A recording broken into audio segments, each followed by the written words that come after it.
I have identified 5 stages of awakening.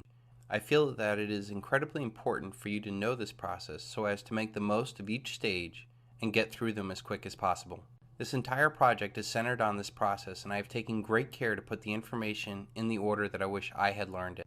I feel this will allow the individual to deal with a new reality in a safe environment that also ensures a successful awakening. The awakening process mirrors Elizabeth Kubler-Ross's 5 stages of grief, which many of you might be familiar with.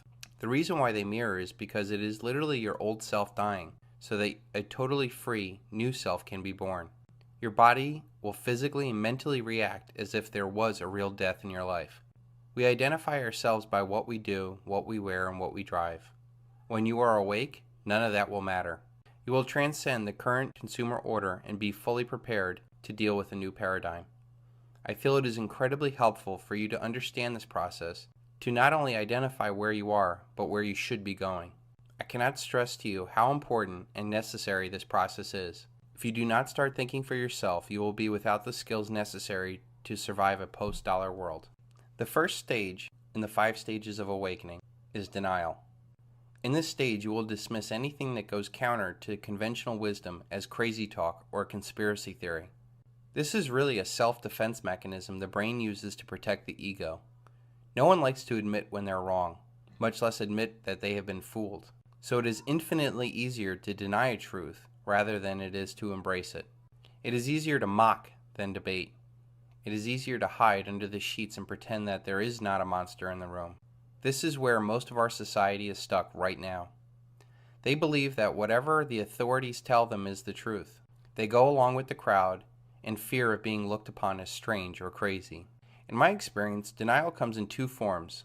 First is the most common and least dangerous form of denial. It is just not wanting to know the truth that might upset their happy little life. This innocent denial of ignorance is bliss mentality is held by so many Americans who think that things are going swell for them, so why ruin it with the truth? There was a woman I was working with that literally shut down on me when confronted with the truth. She literally said to me, "I do not want to know because that reality is too scary for me."